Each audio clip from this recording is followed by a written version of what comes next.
Everybody, woo!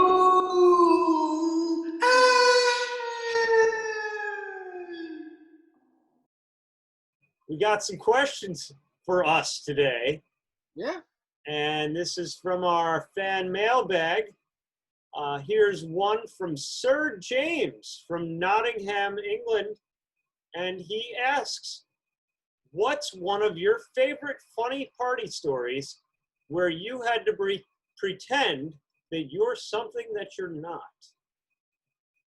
I've been to like metal parties before, and they start talking about really obscure albums, and they think I like metal. I love metal. I know a lot about metal, but the world of metal is just so vast and so deep that they're talking about like atheists and obscura records.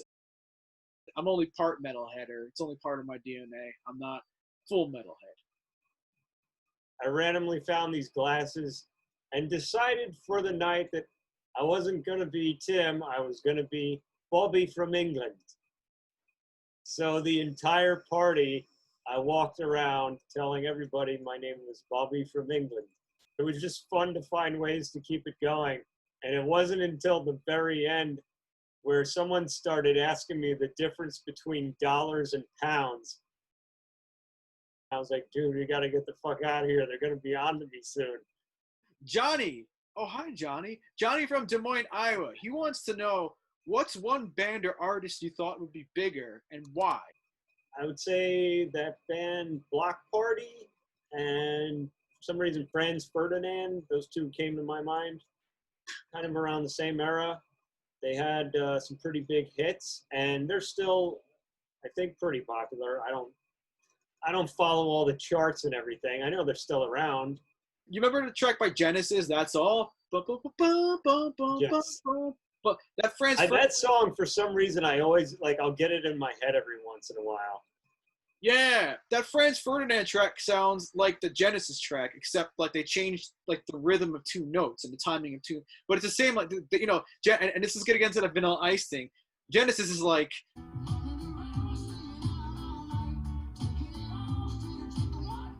Franz Ferdinand is.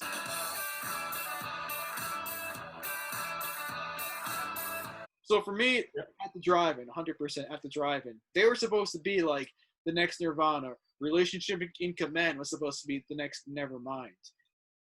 Drugs, they too big too soon. They just couldn't get along. 5 very different creative personalities. And right at the peak, right when they were about to blow up to the American mainstream, they broke up.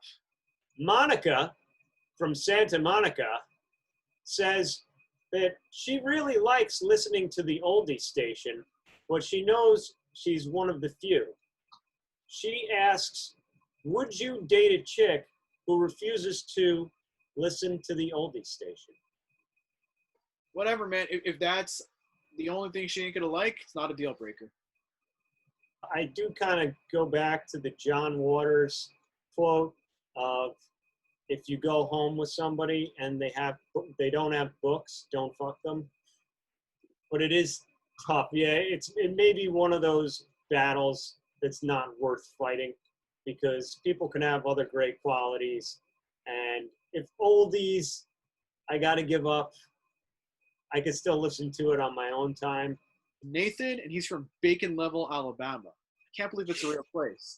So you got Nathan, I'm thinking hot dogs, and Bacon Level, Alabama. That's bacon. So that's like double. I got to go out and get some like late night drive-thru right now with my mask, of course. He wants to know, name a movie you think is great, but everyone else thinks is shite. Twin Peaks Fire Walk with Me. You can't just show that to a standard individual and expect them to not think you're out of your fucking mind. And that bar in Vancouver they go to, that place is fucking bonkers, man.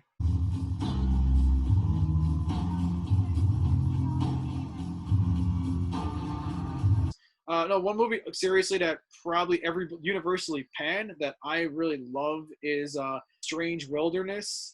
Sophomoric, stoner, lowbrow. It's the worst kind of humor, but I just found it hilarious. They're passing around a bong, and Ernest Borgnine, who's like 90 years old at this point, is just with them. I'm like, what the fuck kind of universe are we in? Unknown from Parts Unknown. Huh. We got some strange listeners out there. He says that, well, he or she says they found it difficult to listen to songs from certain artists that they enjoyed the song originally, but when they found out bad personal info about the artist, it was hard to listen to the song the same way again. Do you have any issues with that? I know there's that Gary Glitter. The one I can think of for myself is like that Gary Glitter like stadium anthem song. The choice is up to you. Like Black Sheep said, the choice is yours. Now another question. Mark from Denmark just had a recent rough breakup with his lady Eliza.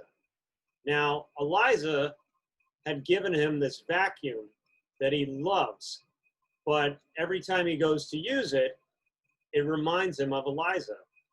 And at this point, he's telling me that there's dust bunnies looking like the size of tumbleweeds in the Old West in his apartment.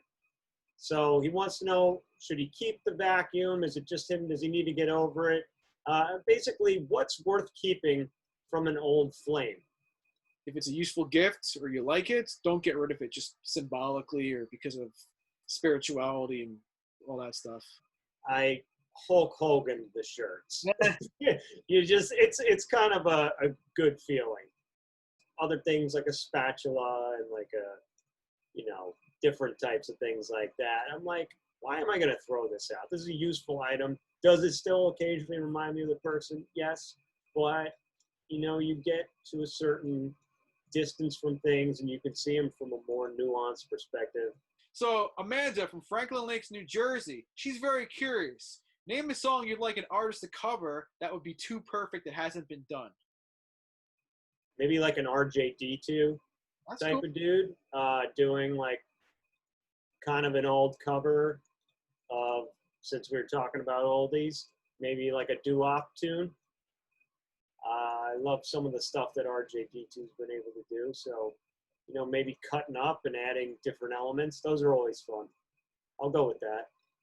His new album is dope, man. Good stuff. Good job. Really good job. I'm going to get really, really twisted right now. Chrisette Michele, she is an R&B singer. She's been around for about 15 years. I wanted to hear Mike Patton cover her song Notebook forever. I think it would be hilarious, but like Patton could do it justice in his own Patton-y kind of way. Yeah, and dude, Mike Patton covering anything would be, at the very least, amusing. That's a good call. Melvin from Reno, Nevada. He wants to know, Hollywood's all goofed up now. Nobody's really working too much. But let's say it comes back in 2021 strong. There's a lot of reboots. What property in Hollywood would you like to reboot? The Warriors, maybe? You're never going to beat that 70s, style Warriors. You'd have to go with a new style. But I don't know. The campiness would not be there, though. That's the problem. It would have to be a different type of film. There was a Warriors video game. I think that was the Warriors 2. It was a continuation. Oh, nice. Are you familiar with the Moonlighting show at all? No. Moonlighting was an 80s, like, kind of a comedy, break the fourth wall detective show with Bruce Willis and Sybil Shepherd. They talk to the audience. They break the fourth wall. And it was just a really interesting, unique idea, and hijinks would ensue. And the show, like, went off the rails. What they did was, eventually, like, the way they ended the show was, like, their boss and, like, the writers came out and called them out for, like, having crappy 2 last seasons and, like, bullshit. It was that's how they broke the fourth wall. But I think in the right hands, and I think if the right cast, and you can make it a culturally very diverse cast, you could have all kinds of side characters. Like, everything gets rebooted. It's too much. Yes. Planes, trains, and automobiles. What the Oh, God. That's trash, man. You can't. I don't know, man. I guess in the right hands it could be good, but I just don't trust the way Hollywood's been doing these things, man. Can you find a way to take the cell phones out of the movie and make it work? Otherwise, this entire movie is just it's invalidated right there. The John Hughes sensibility is not going to be there. I mean, all the amazing side characters and character actors in that film, they're irreplaceable, man. Irreplaceable. Like Steve Martin and John Candy, the chemistry they have. All right, final question, and it's a biggie. Oh, God. Aloysius from Camden, New Jersey, begs the question, what is the biggest quabble you fellers ever got in? And I think what it revolved around is actually pretty funny. And it involves an old wrestler that I didn't even know who he was. Mike's a big, well, go ahead, tell him, because you know way more about him than I do. Nick Busick, who was in the WWF for a little bit in the early 90s, known as Big Bully Busick. He was a 1920s bully. He'd come in and like take popcorn and dump it on a kid, wear the striped shirts and a big cigar in his mouth. And in the Brewers episode, when I did the Raleigh Fingers Wario thing, I said he looked like a 1930s sailor. And so I just like out of habit and out of whatever, I just put up the picture of Big Bully Busick, and we'll get it up, smoking a cigar, looking all. See, you'll get your Big Billy Busick moment now. Like, this guy plays baseball? Are you sure this guy shouldn't be a sailor in like the 1930s? Like, what the hell's this dude's deal?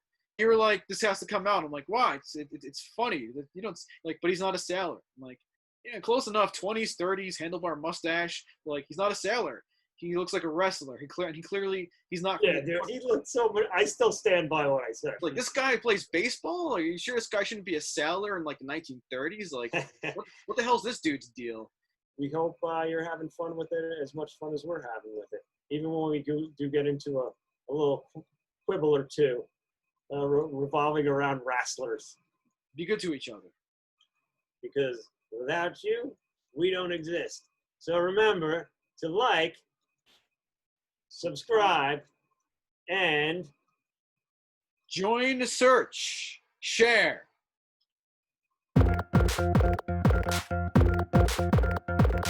Everybody in the pool. Everybody in the pool. Everybody in the pool. Everybody in the pool. Everybody in the pool.